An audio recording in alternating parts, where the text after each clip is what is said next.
क्या किसानों ने हिला दी हरियाणा की सरकार? आंदोलन किसानों का, फिर कांग्रेस पर क्यों बरसे अनिल विज? अनिल विज का कांग्रेस पर कैसा आरोप? एमएसपी की रिपोर्ट 2004 में आ गई थी, तब कांग्रेस की सरकार थी। 10 सालों में इनकी पार्टी ने क्यों नहीं किया? सिर्फ भड़काने के लिए ऐसे बयान देना ये ठीक बात नहीं है। प्रश्न ये है कि ये कहते हैं हमने दिल्ली जाना है। दिल्ली किस लिए जाना है? बातचीत करने के लिए ना।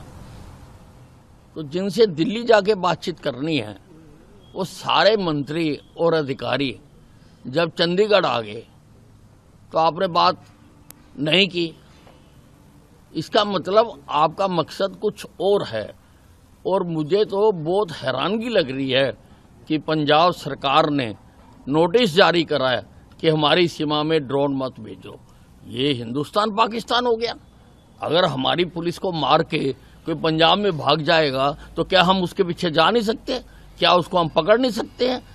और अमृतसर से ये जत्थे चले, आपने रास्ते में एक भी जगह रोकने की कोशिश नहीं की। इसका मतलब ये है कि आप दिल्ली को दहलाना चाहते हो।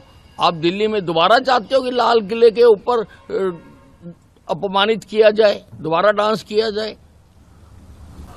ये काफी पथराव हो रहा है और हमारे एक डीएसपी को लगी है, 25 पुलिस कर्मचारियों को लगी है, एक पत्रकार को भी लगी है, आज तक के सीनियर पत्रकार को भी लगी है। आंदोलन के चलते हरियाणा पुलिस ने कानून व्यवस्था को बनाने के लिए पुख्ता इंतजाम किए हैं और हमारे प्रदेश के 15 जिलों में धारा 144 लगाई गई है और उसको सही तरीके से लागू करवाने के लिए पुलिस और पैरामिलिट्री फोर्सेस की तैनाती की गई है।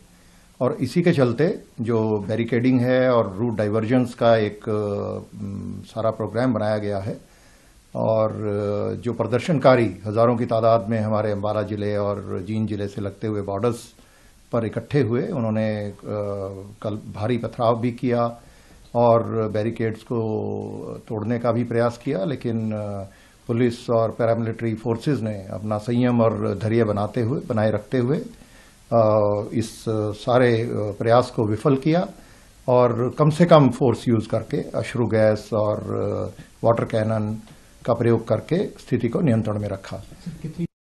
इस सारे इसके तहत करीब 64 कंपनियां हमारी पैरामिलिट्री फोर्सेस की और करीब 50 कंपनियां हरियाणा पुलिस की तैनात की गई हैं।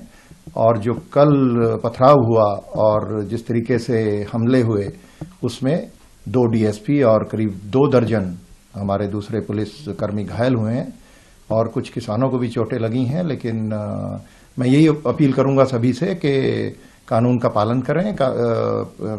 बैरिकेड्स को तोड़ने का प्रयास करना, पुलिस पर पथराव करना, पैरामिलिट्री फोर्सेस पर हमले करना, ये सही नहीं है और कानून के विरुद्ध है।